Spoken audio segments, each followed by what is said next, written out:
On the 18th of April 1943, the first of 617 Squadron's Special Lancasters, ED-864, arrives at Scampton. Lancasters would continue to arrive in 1s, 2s and 3s as they became available, but it wouldn't be until the 15th of May, the day before the actual raid took place, that the 20th and last of the squadron's aircraft, ED-937, would touch down on Scampton's grass runway.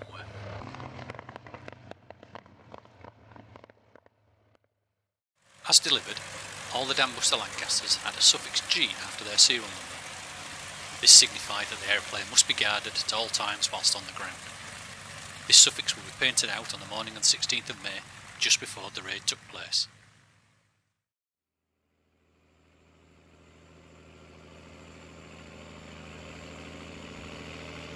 As the aircraft arrive, they are towed into Scampton's Hangar No. 2, assigned their dedicated squadron codes and fitted with the remaining special equipment needed for their secret mission.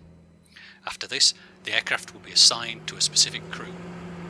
It is unclear, however, exactly how this assignment took place, but some crews were able to select their own aircraft. Guy Gibson, for instance, selected G. George as the letters AJG was his father's initials.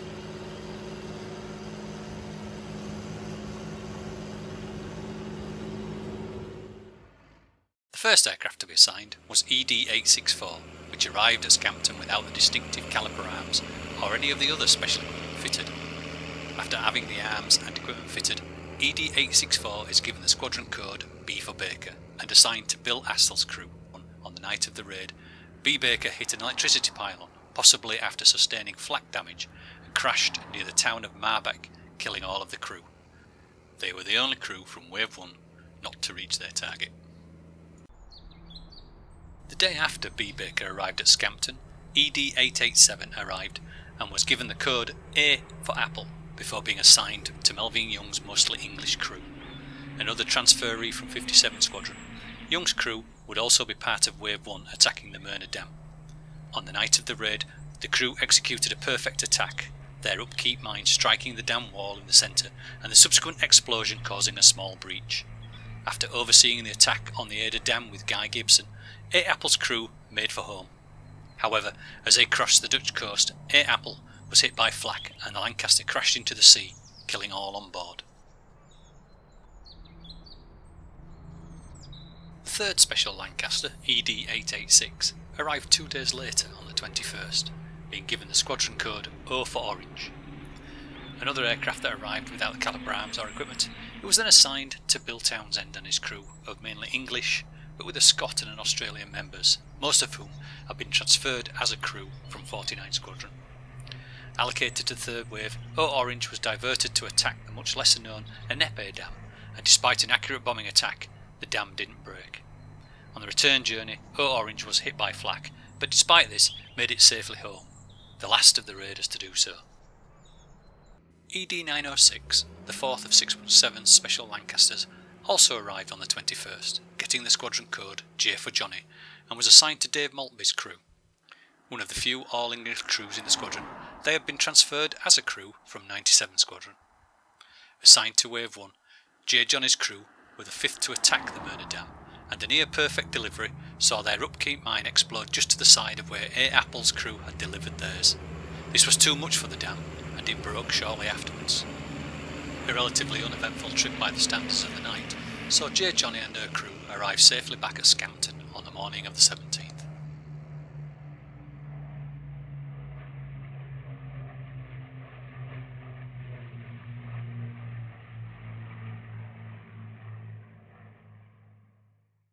The third aircraft to arrive on the 21st, ED-909, was given P. Popsy as its squadron code and assigned to Mick Martin's crew. The crew comprised mostly Australians, the exceptions being Englishman Ivan Whittaker, the flight engineer, and New Zealander Len Chambers, the wireless operator. P. Popsy's crew took off on the night of the raid alongside their leader's aircraft G. George in the first wave and attacked the Myrna Dam. However, their upkeep mine veered off to one side after hitting the water and exploded harmlessly near the dam's south tower. Despite taking a hit in an empty fuel tank, P. Popsy and her crew made it back to Scampton without further problems. 4 days after P. Popsy's arrival, ED-910 landed at Scampton on the 25th. Being allocated the squadron code C Charlie, it was assigned to Warner Otley's crew. On the night of the raid, C Charlie was assigned to the third wave, the mobile reserve, and so wasn't given an initial dam to attack.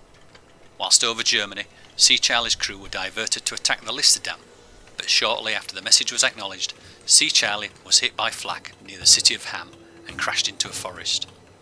Miraculously, however, the rear gunner, Fred Tees, survived the blazing crash when his turret was thrown clear of the rest of the burning Lancaster, and he spent the rest of the war as a POW. The other Lancaster to arrive on the 25th is ED915 and will get the squadron code Q Queenie before being assigned to Joe McCarthy and his crew. McCarthy was the only American to take part in the raid, and he and his crew were listed to be the first aircraft to take off on the night. However, McCarthy and his crew nearly didn't make the raid at all, after Q Queenie developed a coolant leak in her starboard outer engine and they had to switch to ED825 T Tommy, which had only arrived a few hours earlier as a spare aircraft.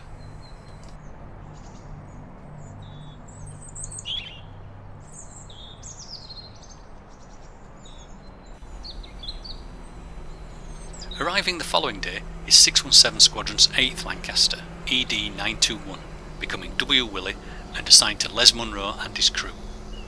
WWII was the second Lancaster to take off on the night of the raid, being part of Wave 2 and assigned to attack the Sorpe Dam.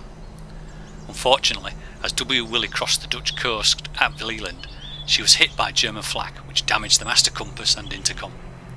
Unable to effectively communicate, the crew had no option other than to turn around and head back to Scampton, still carrying their upkeep mine.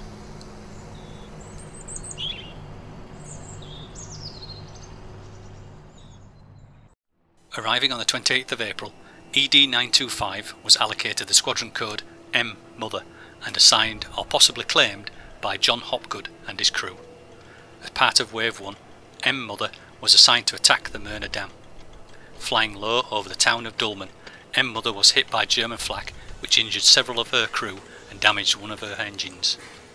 Despite this, Hopgood and his crew pressed on to attack the dam. During their attack, however, another engine was hit, causing their upkeep mine to be released too late. 3 of her crew were able to bail out of the mortally wounded M Mother before it blew up, but only John Fraser and Tony Butcher survived to become POWs. Arriving the day after, on the 29th, ED865 received the squadron code S Sugar and assigned to Lewis Burpee's crew. On the night of the raid, S Sugar was part of the third wave, the mobile reserve, and so wasn't initially allocated a dam to attack. A message was sent to S Sugar from 5 Group Bomber Command, assigning her to attack the Sorpe Dam, but no reply was received. Shortly after the message was sent, S Sugar, slightly off course, flew low over a heavily defended German airfield at Giles Rear and was hit by flak.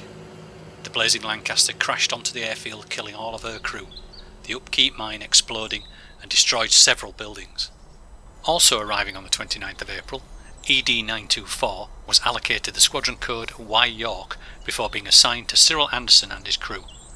As part of the mobile reserve, Y York was the last of the Lancasters to get airborne on the night of the raid and was directed to attack the Sorpe Dam. With heavy mist now filling the valleys around the dams, it became increasingly difficult for Y York's crew to locate the dam, and with daylight fast approaching and a malfunctioning rear turret, it became clear to her crew that their only option was to turn for home before one of the increasing numbers of German night fighters found them. After an uneventful return trip, Y York touched back down at Scampton, her upkeep mine still attached.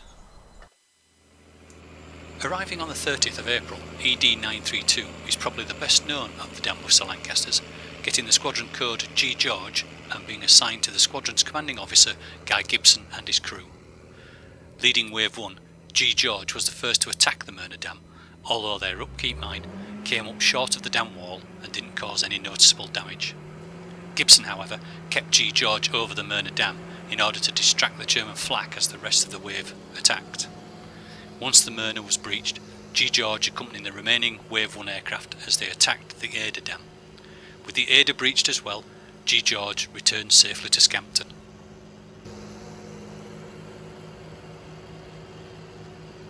Also arriving on the 30th was ED918 and was allocated the squadron code F for Freddy and assigned to Ken Brown and his crew.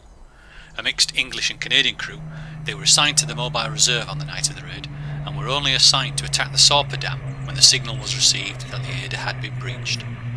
After making numerous failed attempts, Stefan and Onsia finally released their upkeep mine, which struck the dam and exploded as designed. However, despite damaging the dam wall, the mighty earthen dam remained unbreached. On their return trip, F for Freddy was hit by flak, but despite this, returned to Scampton safely. The third Lancaster to arrive on the 30th of April was ED929, becoming L Leather before being assigned to Dave Shannon and his crew. Another very mixed crew, with 4 Englishmen, 1 Canadian, 1 Scot and an Australian, L Leather was damaged after hitting a flock of birds whilst on a low-level training sortie, and it wouldn't be until the evening of the raid that it would be fully repaired. For the raid, L Leather was tasked with attacking the Myrna Dam as part of Wave 1 and flew in formation with A Apple and J Johnny. The Myrna Dam was breached just before L Leather started her attack, and so her crew flew L Leather to attack the Ada Dam. They successfully dropped their upkeep mine, but failed to breach the dam and returned to Scampton relatively unscathed. The day after, on the 1st of May, ED912 landed at Scampton and was given the squadron code N-Nuts before being assigned to Les Knight and his crew. Part of Wave 1, N-Nuts was amongst the 3rd formation of Wave 1 to take off on the night of the raid, and had a relatively uneventful trip to the Myrna Dam. But like with L Leather, the dam was breached before they could attack, so flew across to the Ada. The last of the 3 Lancasters to attack the Ada, the crew of N-Nuts dropped their upkeep mine perfectly and succeeded in breaching the dam wall. N-Nuts encountered no problems on her return trip and arrived back at Scampton at 20 past 4 on the morning of the 17th of May. Another Lancaster that arrived on the 1st of May was ED927 and given the squadron code E-Easy before being assigned to Robert Barlow's crew.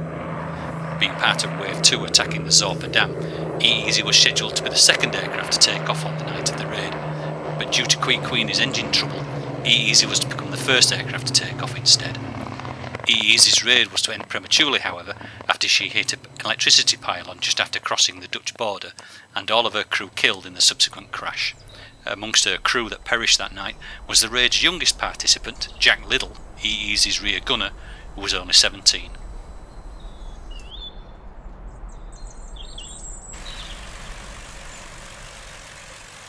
The third Lancaster to arrive on the 1st of May was ED934, which was allocated the squadron code K King and assigned to the Canadian Vernon Byers and his crew.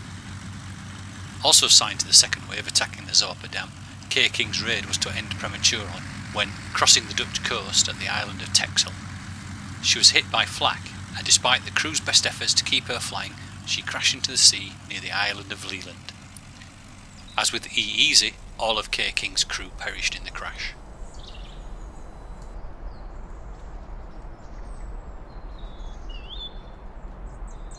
On the 2nd of May, ED933 arrived at Scampton and was allocated the squadron code X-X-Ray before being assigned to Henry Maudsley's crew.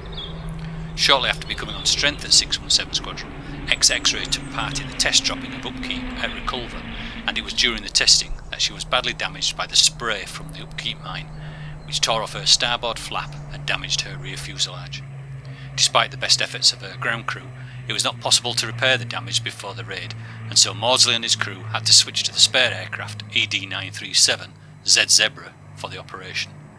So it would be in Z Zebra that Maudsley would perish after being shot down by flak north of Emmerich. On the 14th of May, just 2 days before the raid, ED936 arrived at Scampton and was allocated the squadron code H Harry before being assigned to Jeff Rice and his crew. On the night of the raid, H Harry took off as part of Wave 2 assigned to attack the Sorpe Dam. Approaching the Dutch coast and flying very low to avoid flak, H Harry struck the water. The impact tore the upkeep mine from its mount, and the 9,000-pound weapon smashed the rear fuselage and tore off the aircraft's tailwheel. Water, pouring in through the damaged rear fuselage, threatened to drown Stephen Burns, H Harry's rear gunner, and he was forced to smash the Perspex turret to let the water out. With the upkeep gone, H Harry's crew had no option but to return to Scampton. There were 2 other Type 464 Lancasters delivered to 617 Squadron. The first, ED937, arrived at Scampton on the 15th of May, the day before the raid, and was allocated the squadron code Z Zebra. It was designated as the spare aircraft and so was not assigned to a specific crew. However, once it became clear that the damage to ED-933X X-ray was not going to be repaired in time for the raid, Henry Maudsley's crew took Z-Zebra. As mentioned earlier, Z-Zebra was to hit flak after attacking the Eder Dam and crash north of Emmerich with the loss of all of her crew. The last of the special Type 464 Lancasters to arrive before the raid was ED-825, landing on Scampton's grass runway on the morning of the 16th of May, the day of the raid, and was allocated the squadron code T-Tommy. Like Z-Zebra, T-Tommy was designated as a spare aircraft and no crew were assigned. However, as the raid got underway, the engine trouble with ED-915 Quee Queenie prompted Joe McCarthy's crew to switch to T-Tommy, and so it was T-Tommy that would make the first attack on the Sorpe Dam.